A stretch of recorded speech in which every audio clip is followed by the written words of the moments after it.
Witchy and Weird podcast.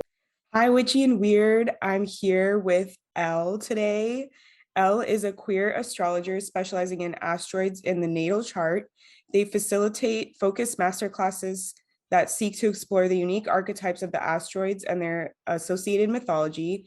Elle adopts an inherently queer approach to astrology, preferring to read in between the lines of ancient myths and extracting more inclusive symbology that encompasses the whole of the human experience. Hello, Elle. Hello to you. Thanks for having me. I'm really excited to have you on. I think you were the first person I've ever seen that has used asteroids in astrology. And it was like really fascinating to me. I was like, wait, what? These are like a whole other thing. So I don't know if you want to kind of like share what asteroid astrology is for maybe people who are like, what is that? I've never heard of that. Yeah, of course. So just like, you've got all the planets in certain places in your chart, we also have tens of thousands of asteroids floating around within our solar system, and you can also put them in your chart as well. So yeah, that's the real basics of asteroid astrology. It's just looking where these really sort of typically minor planetary bodies are within your chart. Would you say that it is less used, or is that just my like non-astrology world perspective? They're definitely more like niche, and they have like stirred some controversy in the astrology community because they were only discovered, they've only been around for maybe about not even 200 years. So when you compare that to, the over 10,000 years of the visible planets, a lot of astrologers are sort of dubious about that. But yeah, definitely you'll start to see like more and more people entering into this sort of field now. Yeah. So how did you first, how did you get into astrology? And then how did you decide, okay, I want to do asteroids? So I got into astrology as like just a thing that I liked, maybe about 6 years ago now. And what hooked me initially was reading the description for my moon sign. So finding out I'm a Scorpio moon and reading all of this stuff that just perfectly encapsulated my childhood and all the shit I'd been through. And I just felt very like seen for like the first time ever. And I just wanted more of that feeling. So that's what got me into it initially. And then the asteroids, that kind of coincided with when I decided to start facilitating readings for people. So I was doing a lot of readings for like friends and stuff anyway, and people were saying, you should charge for this. And so I set up a separate Twitter account just to kind of immerse myself in the astro community there.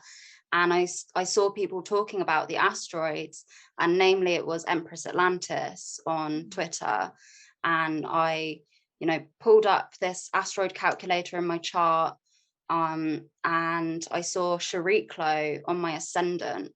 And anything on your ascendant is a really, really important part of your birth chart, because the ascendant is your most like inherent part of you. And so anything that sits on the ascendant, it's like you become a spokesperson, like an avatar for that thing. And so the more I looked into Chariklo, and it was particularly the work of David Leskowitz, who does a lot of stuff on the centaur asteroids, of which Chariklo is one, I started realizing like, holy shit, this is me like personified. It was really just a really magical experience. Again, that feeling of being very seen.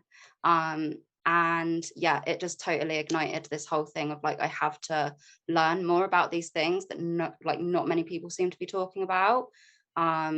Yeah, that's always going to be in my nature, is to explore the unknown. Yeah, that's really cool that you like basically Alice in the rabbit hole stumbling down. Wow. Okay. Awesome. How, so you talked a little bit about like if the asteroid is on your ascendant. Can you kind of explain a little bit more like how do you use asteroids? Because I know probably some of the people listening know like, okay, like I know how to use my moon sign. Maybe some people might even be like, I know, based on the degrees, it tells like a different story. But like if you look up an asteroid in your chart, how do you use it basically?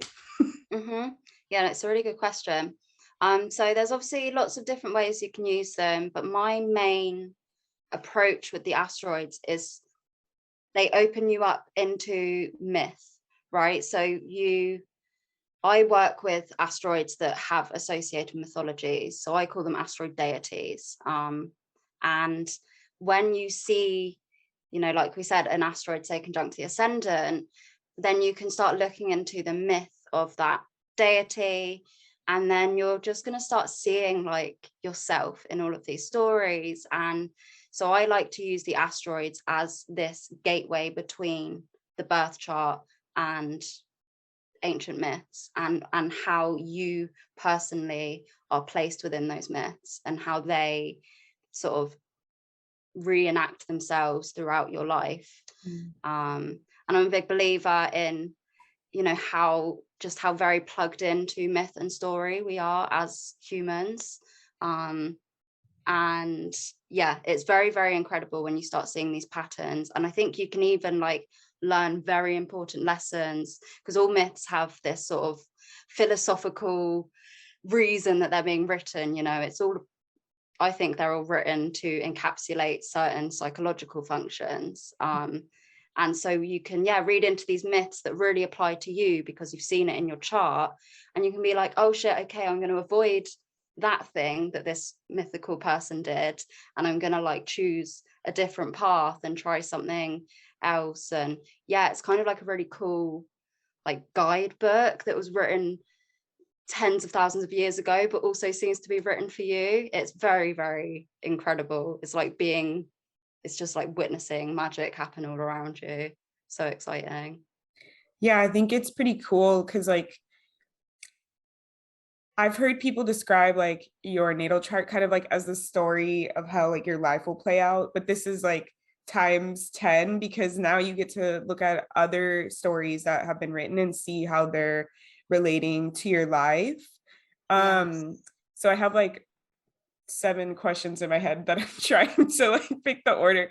I guess we'll start with the easier one first. So if somebody's listening and they're like, okay, wait, how do I like Mhm. find the asteroids in my chart? How could they do that?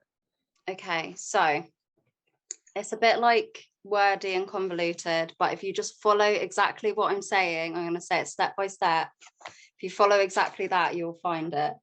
Let me find the page. Okay, right. So you want to go to astro.com, astro.com, and then click their menu and click free horoscopes, and it will drop down another little menu, and then you're going to click horoscope drawings and data, and then you're going to get another little drop down menu, and you're going to click extended chart selection, and that's going to take you to a page where, if you haven't done so already, you'll enter your birth details, and then you're going to want to scroll all the way down to the bottom to the additional objects tab, and then there you're going to find a list of all the asteroids, or just a box where you can put in the number of the asteroid if you already know it.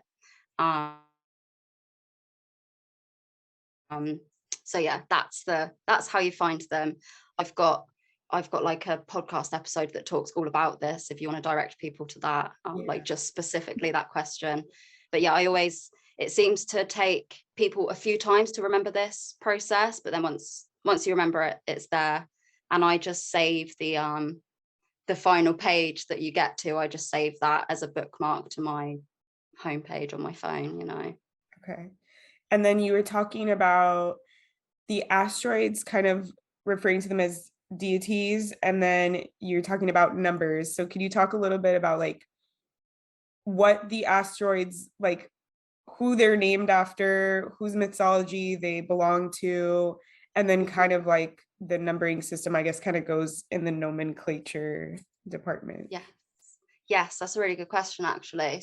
So the name is chosen by the person who discovered the asteroid. So it's chosen by astronomers. And, you know, a lot of them are named after deities, especially, you know, a lot of people followed on from the planets, you know, they're named after Roman gods and goddesses.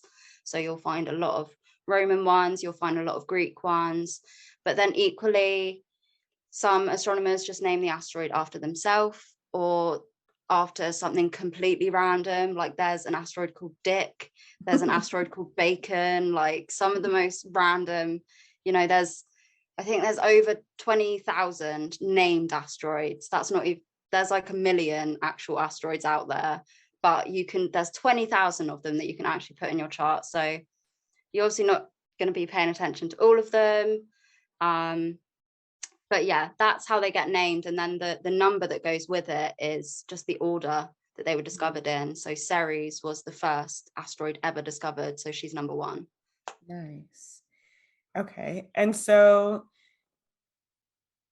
I know like a lot of mythology and like a lot of our history in that way is very like whitewashed or very, like you said, mostly Greek and Roman. How do you kind of like approach that? Like, let's say I'm like reading a myth about him, like, wow, this is really antiquated. I don't know what part I want to take seriously. How do you navigate that? Yes. So I just want to voice before I jump into this question that I recently watched a talk by Michael J. Morris, and it was on the asteroids, and they spoke specifically about this. So I recommend going and checking that out because undoubtedly that stuff is in my mind right now.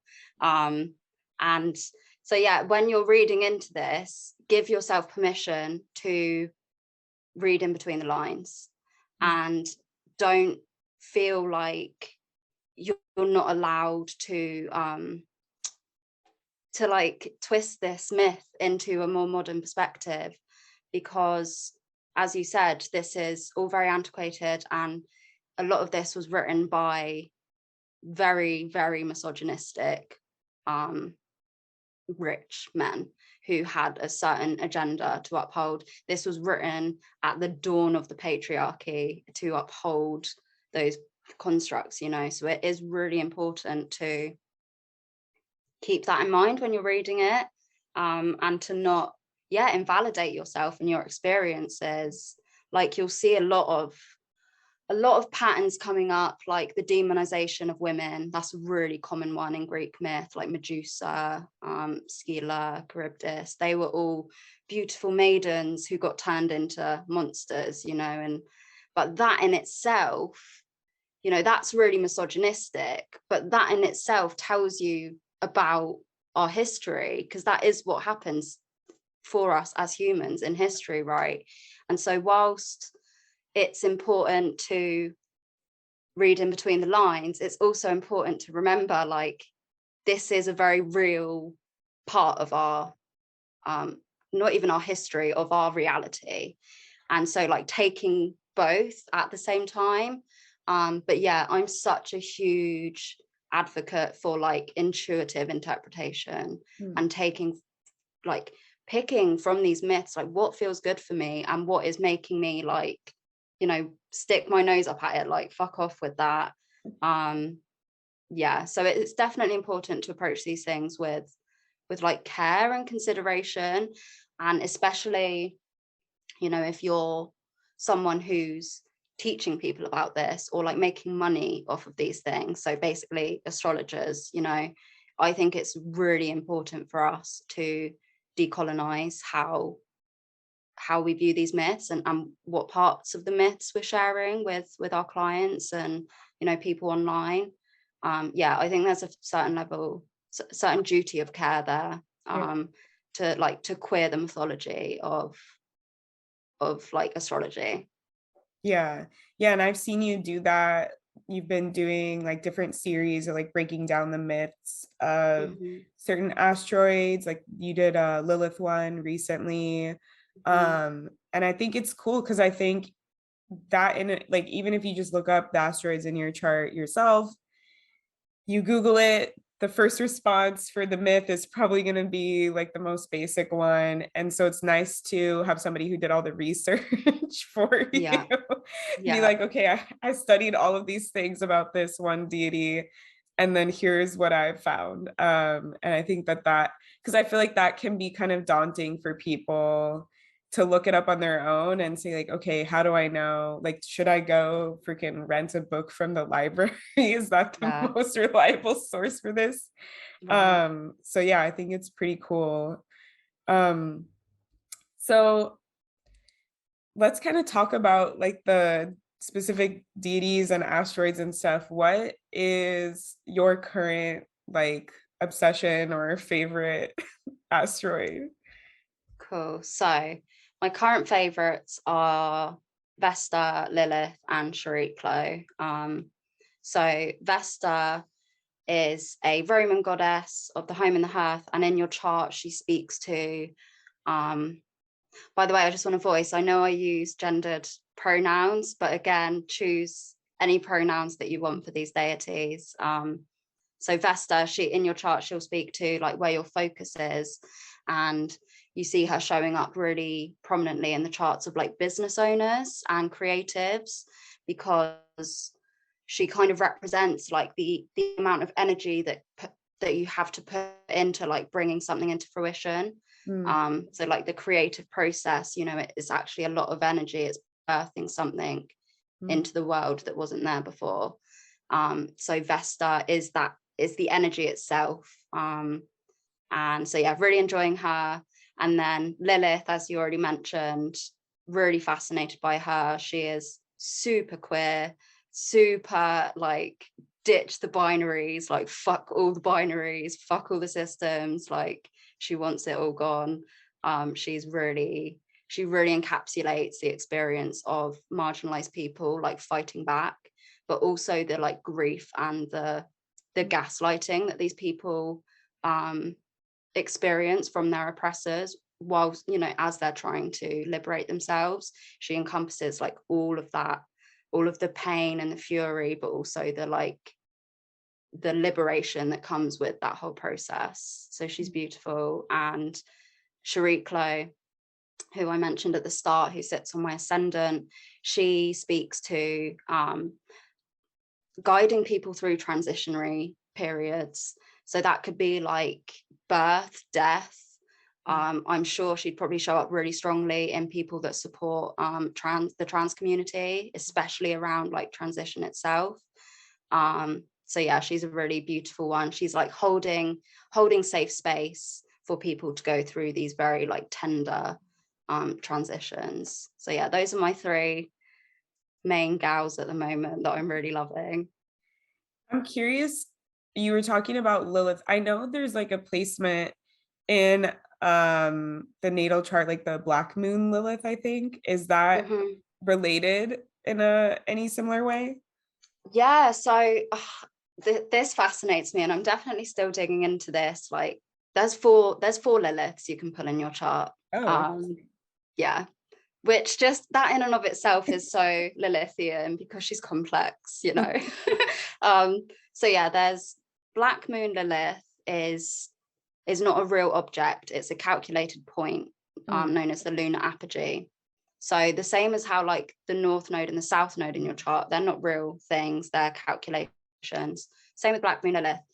And I think they gave the apogee Lilith's name because they had her demon form in mind, because the apogee is when the moon is like furthest away from Earth. It's when it appears smaller, darker, mm, and Lilith is very often associated as this anti-feminine or anti-lunar sort of being, especially how much she's been demonized. So I think they had Lilith's demon form in mind when they gave her name to Black Moon. So I theorize in the chart that Black Moon speaks to more the experience of being demonized. And there's also seems to be some association with Black Moon Lilith transits co-occurring with like demon activity, so like spirit activity, mm.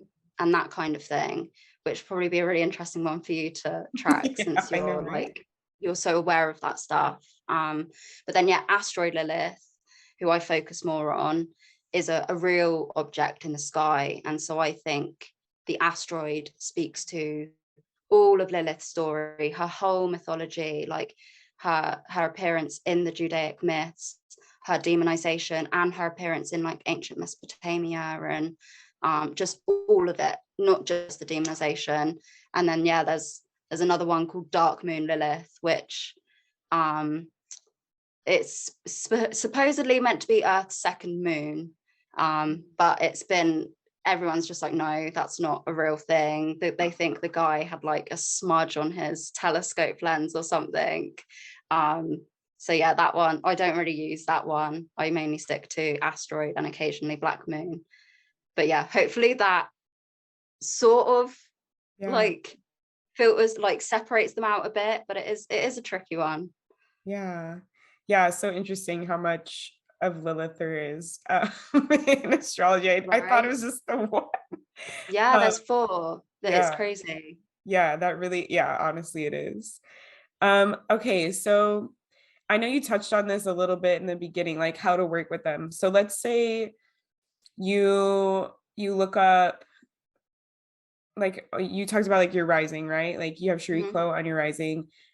You look up the myth and you were like, yes, okay, this totally resonates with me. Like what steps would you or could you take? Because I know some people, they get a reading like, oh, cool, and then that's it. And then some people like me, they like use it for an excuse for everything. Not in a bad way. I think it's fun to just be like, well, I'm angry because I have Aries moon. So but so I'm curious, like, because especially the fact that they're deities, like, do you ever do like integrating your witchcraft with like, do you start building an altar to them? Do you start trying to build a relationship with them? Like, because I know tons of people work with Lilith, tons of people work with probably many of the asteroids in like a deity worship way. I wonder if there's like a gap between or a bridge between that gap. So this is essentially like the core of my whole practice, is being the bridge between those two things. And all of the deities that I venerate, those relationships were all established because I saw them in my birth chart. Like that was the direct link for me. And this can go both ways. So say you already have been worshipping a certain deity for years and you have a really good bond with them, you can just look them up in your birth chart and get even more specific. So say you worship Lilith and then you look Lilith up in your birth chart and she's conjunct the ruler of your midheaven. Your midheaven is the place in your chart that speaks to like your aspirations and your career and your legacy and all these things. So your chart is now showing you that Lilith can be worked with, in particular, in matters of career. So you can like use the chart and the asteroids to get really like specific with your deity veneration. And then it also goes the other way if you've never worked with deities before, because I feel like a lot of people get overwhelmed by all the choice. Like there's so many to choose from. Who do I work with? You can just look in your chart and be like, holy shit, there's Artemis right on my ascendant. Obviously she's gonna be up for working with me, so it's a really, really cool way. It's like almost a little guidebook for deity work. I really love that aspect of it. And I've got a whole workshop on specifically this called Seeking Asteroid Deities. And I just want to say for the listeners, like all the things that you're mentioning, I'll get the links and I'll put it in the show notes. So you're like, what talk were you talking about from that guy? Like I'll put the link there. Okay, that's really cool. So what I'm curious to know, like if you want to share a little bit about like how that works for you in your personal like practice, or like maybe if you want to share instead how you've helped clients like empower their like witchcraft practice in that way. Yes. Okay. So I think in my own experience, I'm going to come back to Lilith. So I've definitely had, I don't want to say the most, I always try and like make things the most. It doesn't have to be the most. She was very transformational for me. in astrology, Lilith has these associations with, as I said, like bridging binaries, right? And getting rid of this whole like this versus that, or this or that, you know. She's very much like both at the same time, like holding space for more than one reality at once. And that's something that I historically struggle with. I'm a Scorpio moon. I historically really struggle with like very black and white sort of thinking. And one thing that I also noticed in myself is that seemed to stem from my sort of ancestral roots in Catholicism. And this whole very much like good versus evil and like heaven versus hell and all of this sort of, yeah, all of this symbology that feels very, very polarizing for me. But it was sort of there in my blood, even though I didn't have a huge influence of religion growing up. Like I was raised by two people who were raised by two sets of very Catholic parents, and all of our media is very warped to these sorts of religions as well. And so working with Lilith, she really made me like face my fears around that. She's like part of me sort of believes that there's not much of a mistake in how she's been given this sort of scary reputation, right? She is fucking, she doesn't mess around. Like the way she came to me to start working with me was terrifying, and I thought she hated me and didn't want anything to do with me. And it took me a really long time to realize, like, no, that's her inviting me to face the shit that scares me. And it was in that moment and from then on, and in working with her, that I have faced my fears over and over again. And yeah, that was all done through seeing her in my birth chart, conjunct my Mars in Libra, which is obviously very much about like establishing balance. And yeah, that has totally transformed my life and continues to. I'm nowhere near like completed on that process yet, but it's helped me heal not only myself, but like my ancestors and my living family and my friends, you know, like this wisdom like reverberates. It's incredible. And it does blow my mind that was just all from the birth chart, you know. And yeah, another one that's really had a profound effect is Vesta. So I work with Vesta as a deity in my personal sort of spiritual practice as well. And she's a goddess of the home and the hearth. And she has really taught me about finding a sense of home, like no matter what my actual physical surroundings are. And she's very much taught me about like getting into this space of stillness within myself and like connecting to, I call it like the sacred flame within, you know, like this ever burning sort of source of like creativity that exists within us. And yeah, she's very much taught me about stillness and about like slowing down and dropping in with yourself and connecting to like your intuition. And yeah, and she's also taught me a lot about, she sits in my 7th house, right, the house of relationships. She's also the deity that I've built the strongest relationship to, and building relationships to deity sets you up really nicely for building relationships to humans, because it's this whole two-way thing. Like it's a very interesting experience. So yeah, that directly correlates to her positioning in my 7th house of relationships in my chart. Yeah, I was just thinking, I don't know if this comes from Vesta or is related, but I know that the hearth is considered like the energetic home or space center in the home. And I've seen like the oven is also considered that.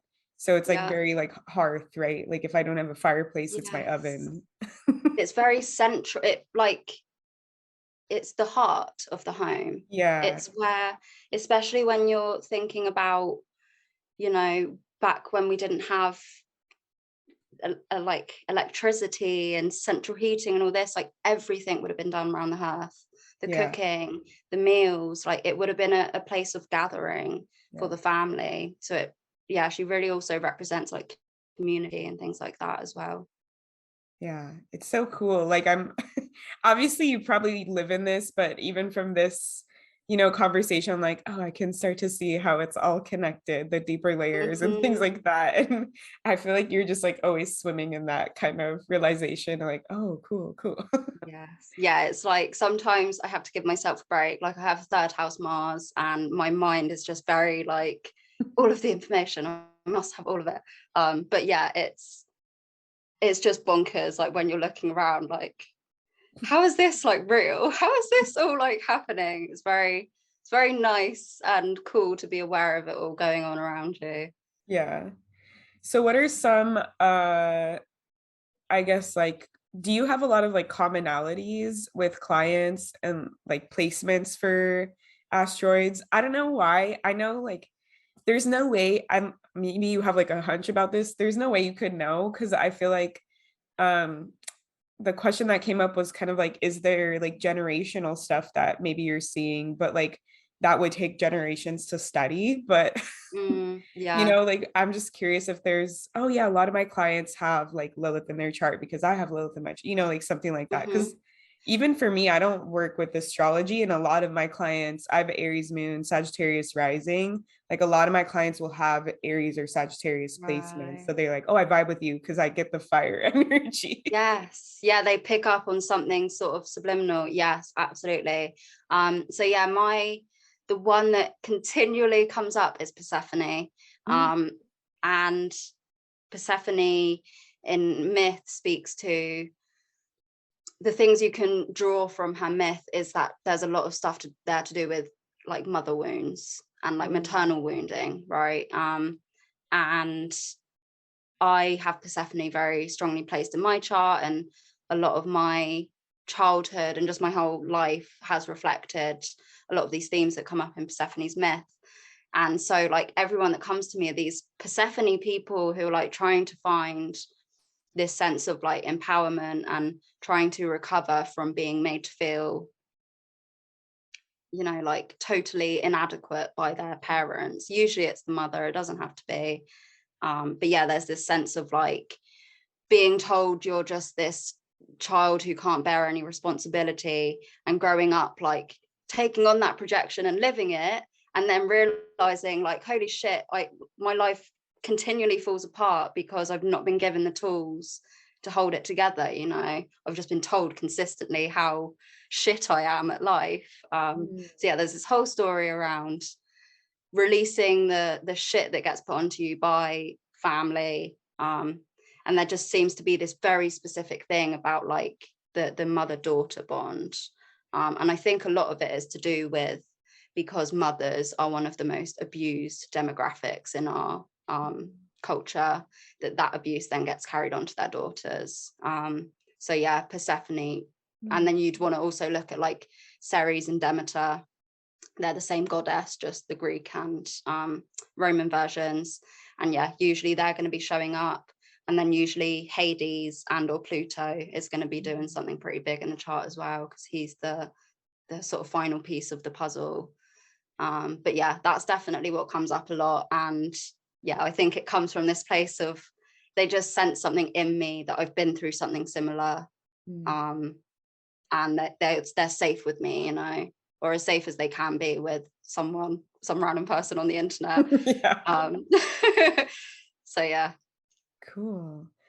Um, I know, okay, so I had like an asteroid reading with you, and there's something that you talked about that I hopefully you'll be able to like clarify that's not too like confusing to speak about in the podcast. But Mhm. I know when we were talking about working with the asteroids, like you were saying they're more potent if it's like near a specific placement in your chart. So I don't know if you could describe kind of like how that works. Like, because Mhm. like you said, there's like so many asteroids that maybe somebody might have like, when they look it up, they might have like a bunch. So how do you know which one to focus in on? Yes, that's a really important question. So anything, when I say conjunct, for those who don't know, it means next to.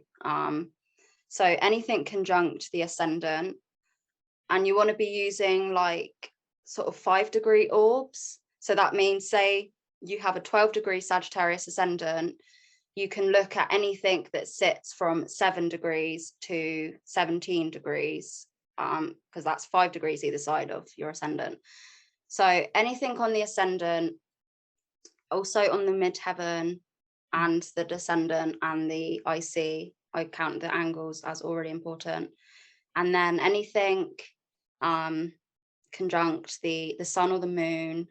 I'm just going to be naming everything. And also, because every house in your chart is ruled by a planet, I use whole signs, right? So every house in your chart is ruled by one of the 7 traditional planets.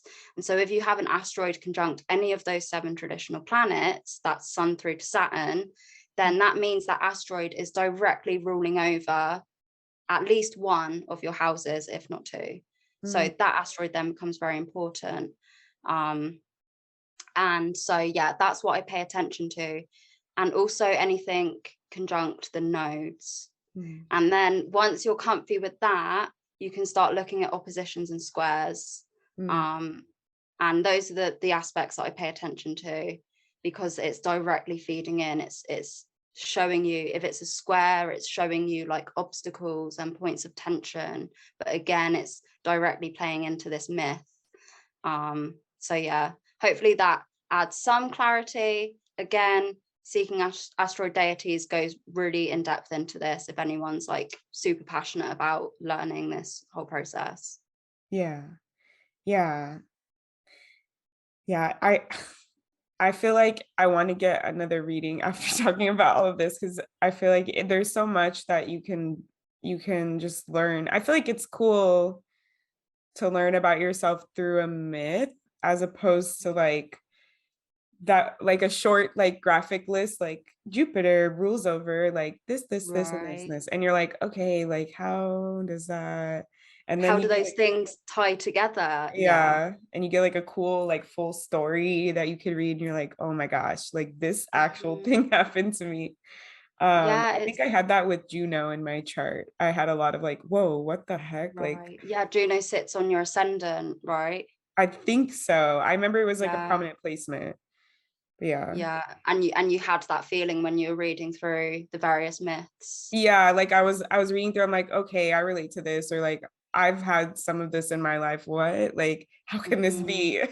It's like the meme where it's like, if astrology isn't real, how come it's real? Like, Right? Like, how is this shit happening if it's not real? So like honestly, some of the like super specific things that come up with the asteroids, it's laughable. Like, I do believe you can get to these delineations just using the traditional planets, but I think it would take you hours, if not days, of like constant delineation to find these very detailed pieces.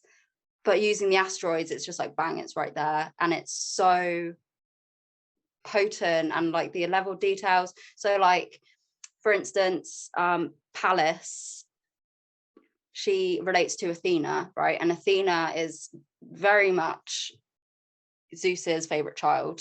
Zeus fucking loved Athena. She was like the golden child. And so people who have Athena really strong in that, or Pallas really strong in their chart, usually they have a really strong story around favoritism amongst their siblings. It'll either be, yes, they were the golden child, they were the favorite, or they were very aware that their sibling was the favored one, and it caused, a rift. And yeah, just something like that's so specific, or you can, or like Ceres. My friend Sammy has Ceres conjunct their sun, and Ceres is an agricultural goddess, and Sammy has done so much work in florists. And so like there's just some of these really powerful, impactful correlations that they just like scream to me. I don't see how we can ignore these and sort of discount them. Yeah. And then I wanted to ask you kind of like, what is maybe, I know we talked about like deities you're obsessed with, but like maybe some of like cooler ones that have like interesting stories or like lesser known ones Mhm. that maybe you've come across in your work with clients.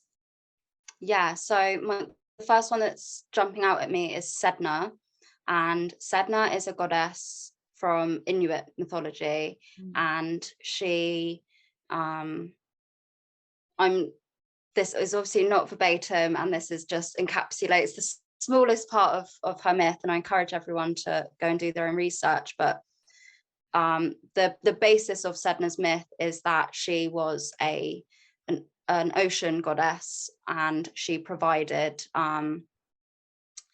like all the sort of sea animals that the people would eat were born from her. They were like part of her body, like the they were born from her fingers and things like this. But there's this really specific part in her mythology where she was betrayed by her father. And I remember this is when I first started getting into asteroid astrology. Um, I had a client who had Sedna very, very prominently, and this person just received like an unbelievable amount of, you'd call it like backstabbing or betrayal. And I had no reason to believe that there was anything that this person did to warrant this level of Mm. betrayal. It was really intense. But then they also, Sedna's story really speaks to like being a firm caretaker, like firm but fair. Because Sedna, to her people said, if you are grateful for what I give you, then I'll keep giving you more of it. But if you abuse the land and the creatures, then I'll take it away. And so this person had a really strong story around having to learn to put boundaries in around how much they give to people so that they're not getting taken advantage of. So yeah, that was one that's always really stuck with me, that I think is really beautiful. And then trying to think of another one, because I work so much with the sort of Greek ones. I think I have a bit of a hesitancy around approaching non-white Mm. like deities and stuff, because I feel like a lot of it's not my place. Feel like it's still important to like put people onto these Yeah. myths, like say the Egyptian asteroids are like really strong in their chart, to just say to people like go and read these stories and see what you can learn. But yeah, I guess I try not to like benefit in any way off of using them, Yeah. That's what I was essentially. gonna I try and be ask you when you were careful. talking about it, that came up. um, but I feel like it's for me, I think it's cool because it's like I don't know about the curriculum in the school near, where you grew up because we're in different continents, but when I was in like sixth grade, my entire English class we just read a Greek mythology book. Like we just had a big Right. ass Greek book. And I mean, I know like our teacher was like old and lazy, but like, Yeah, 0 out of 10 for effort. yeah, Jeez. but like that's all we studied for sixth grade English was like Greek mythology. And Mhm. so I feel like in the US, like the curriculum is more so like centered around telling those types of stories, And so I think for me, it's kind of cool to hear other cultures and like their mythology and their stories because so much of them are probably like whitewashed or just like erased or all these types of things. So I don't know. I don't see it as you like profiting off of them because you're telling their story. I mean, yes, you're not part of the culture, so maybe it might feel weird to tell their story. Mhm. So I get that part, but I feel like you're at least like you're trying to like educate people about other stuff, and I think that part is cool. Thank you for that affirmation. That feels Yeah. good. Yeah, no, Yeah. I think as long as like we're responsible with the Yeah. information we share, and I all like, this is my thing I say the most is like go and do your own research. Like don't take everything I say as gospel. So yeah, I think I see myself as like someone who connects people to these stories so that they can then go on and keep exploring it. Yeah. I'm just like opening the door sort of thing. Yeah, you're not like, oh, I know everything about this culture. Let me go ahead and Right. tell you, Yeah. I think that would be like kind of questionable, but you don't have that attitude. So I think it's definitely like I don't see it how you're like, I don't want to profit off of them, but I get it. It's good to have that attitude so you don't get to that point. Yeah, totally. Yeah. Okay, so I was recently interviewed on a podcast with another person named Amanda. And she did this cool like rapid fire thing at the end, which I've always kind of wanted to do with people with guests on the podcast anyways. So if you don't mind, Yeah. um it'll be some questions about like your business and your philosophy, but like some questions just like about you, because I think it's kind of fun. Maybe it's just like the fact that I have 3 Gemini placements, but I think it's fun. Yes, so Gemini. I think it's fun to like just learn fun facts about people, like because we're listening to this episode about you, so then you can leave being like, oh my gosh, I know like Elle's favorite food or something like that. um Okay, so and I'm trying not to ask questions like that I know will take like 7 hours. You're like, oh, I don't know what my favorite movie is. I never thought about this. Uh, Yeah, I'm a Libra Mars, so don't be surprised if that yeah. response comes up. I'm curious if you have any astrology hot takes.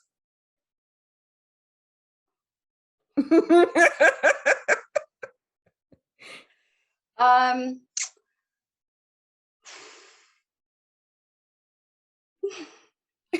It's okay for like Astrology hot takes. Okay, I must have fucking one, surely. Oh, it's not even that hot, but like, don't get scared of retrogrades. Okay.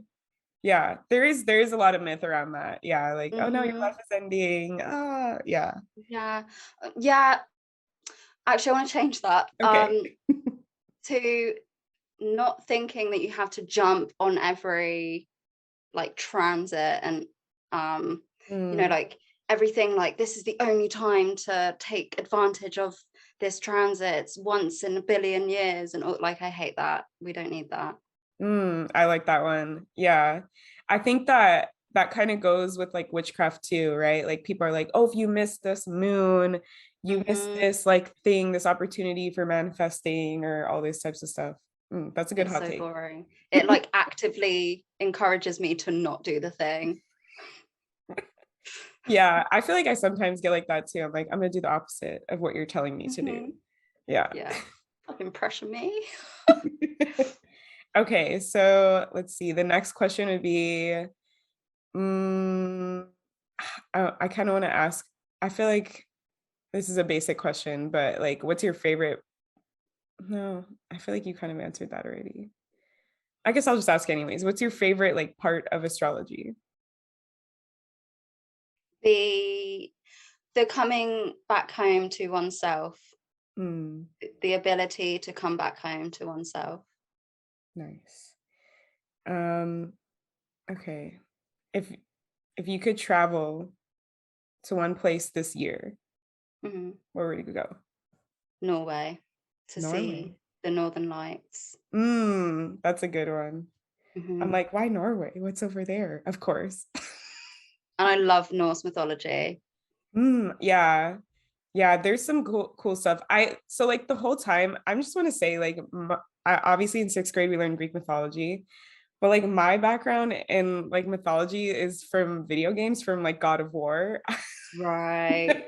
So like the Cool. whole time you're talking about this stuff, I'm like thinking about the video games, and the new God of War is Norse mythology. So Yeah. like I've just been thinking about the entire time. Like you were talking about Athena. And as a kid, I was like obsessed with Athena because in Greek mythology, like she was like the lady warrior. And I was like, Mm-hmm. this is a thing? Like The what? So I was like, tomboy. Yeah. yeah.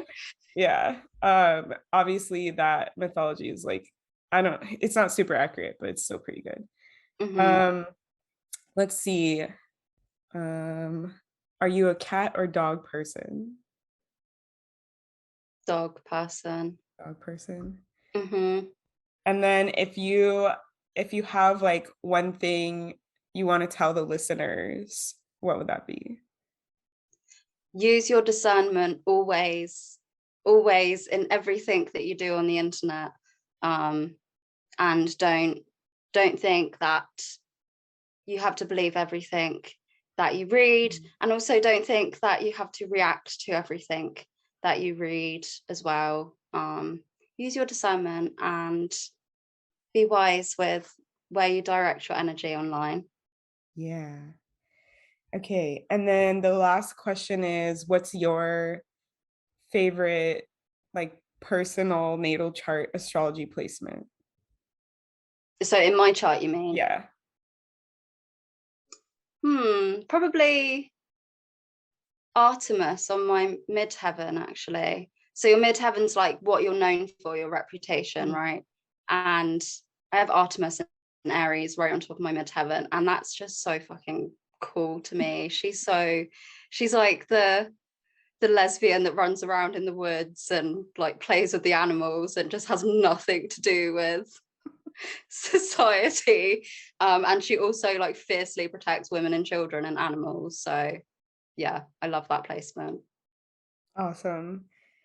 Okay, so where can people find you? Well, obviously, I'll put everything in the show notes, but I want to give you, like, if you have anything coming up you want to promote, or if you're just like, this is where you can find me on the internet. This is your platform. Cool. Thank you. Yeah, so I on Instagram I'm at stella.sanctum. On Twitter I'm at stellasanctum, and that's the same on TikTok. My website is stellasanctum.com. I've got replays available of the asteroid masterclasses I've done. So far I've done the Seeking Asteroid Deities one that I said, and also I've done really like specific deep dives into Vesta and Lilith. And I also do Vestal veneration readings. So this is like specifically about your Vesta placement, and this is really good for like witches and business owners and creatives who are looking to, you know, all these things we've been talking about with Vesta, who are looking to like harness that energy using their own birth chart. And I mean, I've got a free event coming up in 2 days, but I have a feeling that's going to be already It'll come out on gone by the Friday, time. so Yeah, cool. So you can catch the replay of that whenever you're listening to this. And look out for when my membership club reopens in like a month or so, the Asteroid Coven. That's like you get free access to my masterclasses each month, and you get to like hang out with me and all my nerdy asteroid friends in Discord. It's fun. Nice. Awesome. Well, thank you so much for coming on here and speaking about asteroids. I feel like I just want to keep asking, like, so what about this asteroid? What about this one? Can you tell me about that one? So there's so much. It's such a juicy topic.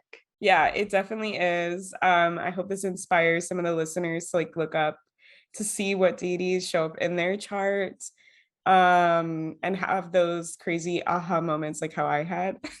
It's the best. Yeah, it's the it best truly feeling. is. It like you said, like it makes you feel seen. Like you're literally like, what the yeah. So yeah. So until next time, everyone, goodbye. If you love Witchy and Weird podcasts, support us by donating monthly for as little as 99 cents at anchor.fm/witchyandweird/support. You can cancel at any time, and 100% of the proceeds go directly to the pod. Or, if you don't want to commit to a monthly donation, buy Amanda a coffee at ko-fi.com/wishyandweird to help fuel them while they record, edit, create, and upload content for the podcast. And if you're feeling extra generous, leave us a review on Apple Podcasts or Spotify and tell your witchy and weird friends about us too. Bye!